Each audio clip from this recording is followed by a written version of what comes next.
pangalawang pinakamataas na posisyon sa pamahalaan sa ating bansa. So dapat ikaw maging ehemplo sa pagsasayangan ng panahon, ng oras at ng gastos gamit ang pera ng bayan.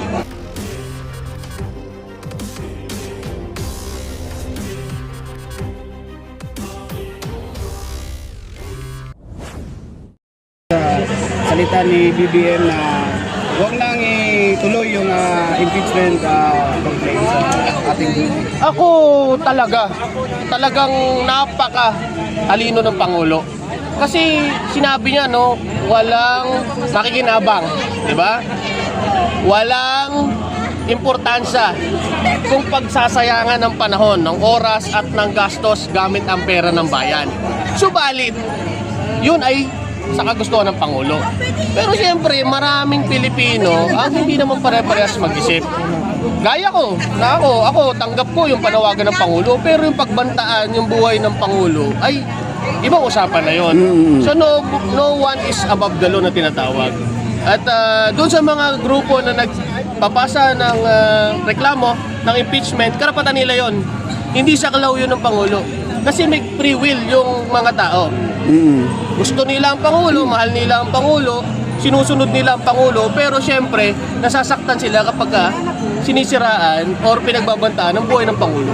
So yun, no one is above the law. Hindi porket ikaw ang pangalawa sa mataas na posisyon sa gobyerno, ay kaya mo nang magmura, kaya mo nang magbintang, at kaya mo nang magbanta. So, para sa akin, ako lang, dapat talaga yung ganong pagbabanta ay panagutan sa batas. Sa aeroplano, pag nagsabi ka ng di ba? Oo. Di ba? Pwede kang makulong. So, ibig sabihin, no one is above the law.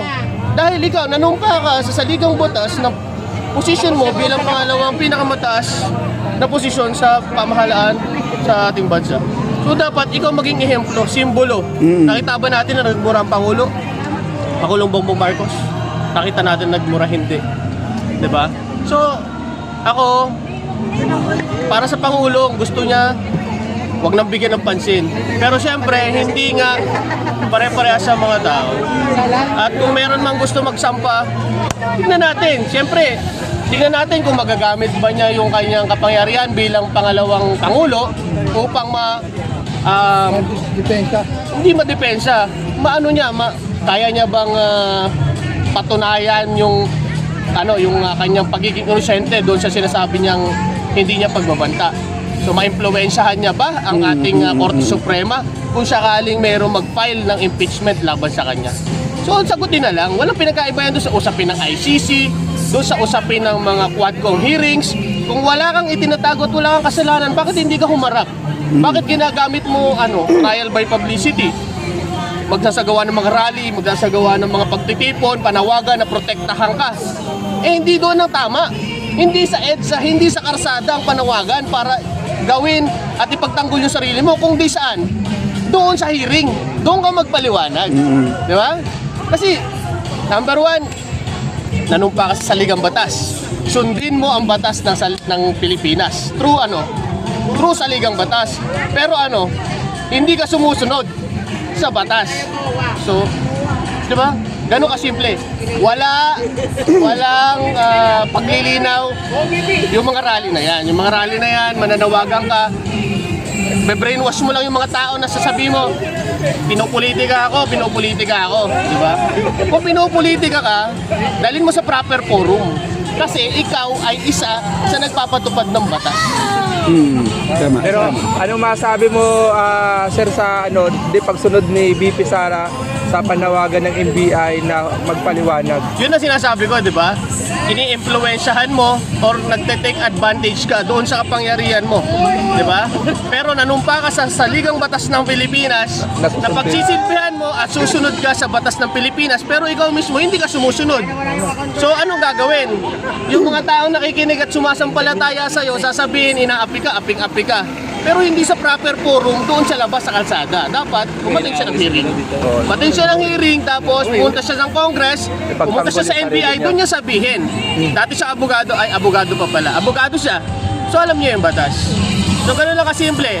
Delaying tactics, or iniumpluwensyahan niya yung pag-delay doon sa summon sa kanya. Sa pila. So ganun lang. Huwag maging bobo ang mga Pilipino. Napakasimple lang.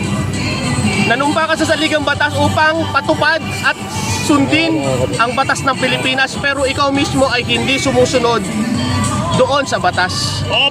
Pasok, Stephen Lee! VP Sara, pakinggan niyo pong ang hinaing nating kasama. Siya na po ay nagbebenta lang ng Biblia, pero ngayon galit na po sa inyo. Pero aside sa mga peke-peking mga resibo na yan, meron pang isang pinakamalala. Alam niyo ba na si VP Sara pinagloloko ang mga AFP? AFP pinagloloko. Ano yung katibayan na pinagloloko niya? Di ba nakaraan, kakasabi lang niya, may nagbabanta sa buhay niya, di ba? Tapos nag-offer si Bronner mismo, AFP.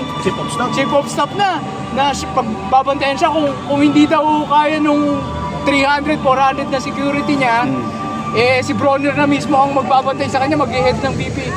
Anong ginawa ni Sara? Tinanggihan niya yun, di ba? Tapos biglang nagpasaring pa na sabi, I don't trust anyone, di ba? I don't trust anyone. Ibig sabihin, pati AFP na parang gustong-gustong ikayatin ng ama niya na di ba? Si Dishon. Ngayon, inaano niya, di ba? Nire-reject niya. Saka, hindi lang yan. May patunay pa na niloloko niya yung AFP, yung 15 million, naalala niyo yan? 15 million na resibo, kinuha lang sa AFP. Para sa DepEd, sabi daw, kumuha ng certificate, di ba? Para dun sa Youth Summit. Akala nung AFP, lang kasi yung ibang mga grupo kumuha rin ng certificate. Ang ginawa nung DepEd, base sa Confi Fund, ginawa niyang resibo takip din sa 15 million mula sa Confi Fund. Ginawang pinasa sa COA. Tapos fake news nila. Tapos nung nandun na sa Congress, tinanggi ng AFP ni Singkong Duling, wala pong binigay ang DepEd. Ibig sabihin, saan napunta yung 15 million? Yari na. Di ba? Nga po. Ibig sabihin, binulsa lang. O sino yung, di ba? Tapos yun, yung tatay niya, ikahihatin yung AFP, pinagluloko nila yung AFP. Pero Linawin natin yung binanggit niya na pagbabanta sa buhay. Pagbabanta sa buhay ng ikalawang Pangulo. Tatanungin ko kayo, kapag ba nawala ang ikalawang Pangulo, makikinabang ba si BBM? Makikinabang ba yung Pangulo? Yung Pangulong Ferdinand Bongbong Marcos, kapag nawala ba si VP Sara, makikinabang siya? So pag nawala yung Vice Presidente, yung Pangulo natin, lilipat sa Vice Presidente? Di ba? Ganun. Madidimot. Napakabobo mag-iisip nitong mga DDS na to. Napakabobo, di ba? Ngayon, pinagbantaan niya yung Pangulo. Sino makikinabang kapag nawala ang Pangulo? siya. May presidente ba? Tayong adik. Diba? Simple. Diba?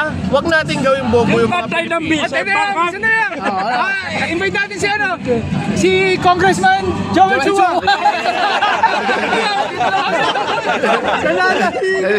Totoo yan mga kababayan. Pero ito yung number one fake news na lang ngayon Kapag magkakasakit daw ang mga Pilipino, wala nang PhilHealth, zero funding. Zero funds, wala na raw talaga zero.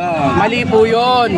Fake news lang po yun ng mga gustong tumakbo next year. Sumasakay sa issue ng PhilHealth. Ang PhilHealth po ay may 600 billion na pondo na pwede magamit natin mga kababayan na magkakasakit. Sobra-sobra yan.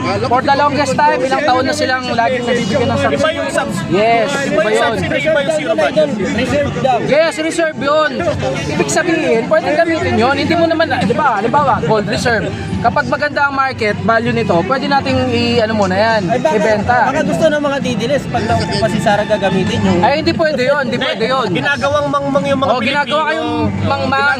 Gusto nyo ba yan? Ginagawang tanga sila. Oo, yan ba ang Pangulo na gusto nyo para sa 2028? Ang gawin kayong mangmang, ang ating lahi ay matagal lang sinasabi ang mangmang, pero tayo yung lahi na mamarlika.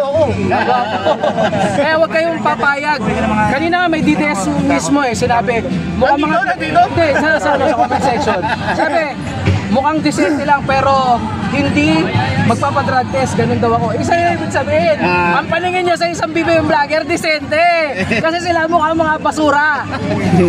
Ako naman, hindi naman ako BBM vlogger. Hindi naman ako. Aminin ko, supporter ako ng mga Marcos mula noon hanggang ngayon. Pero ang gusto ko lang is to clarify, to educate the Filipinos, lalo na sa social media. Kasi yung fake news katulad sa PhilHealth, sabi nila hindi binigyan ng budget kasi mas bibigyan yung akap. So, sino ba naman yung ano nila, mabibrainwash nila? Yung mga kababayan natin na hindi nakakaunawa kasi dinadali nila sa fake news. So, yung hindi binigyan ng budget, ibig sabihin kasi sobra-sobra pa sa budget yung PhilHealth. Ito dapat kinakausap nila. Nay! Kaya pa sobra-sobra sa PhilHealth yung budget. Nay!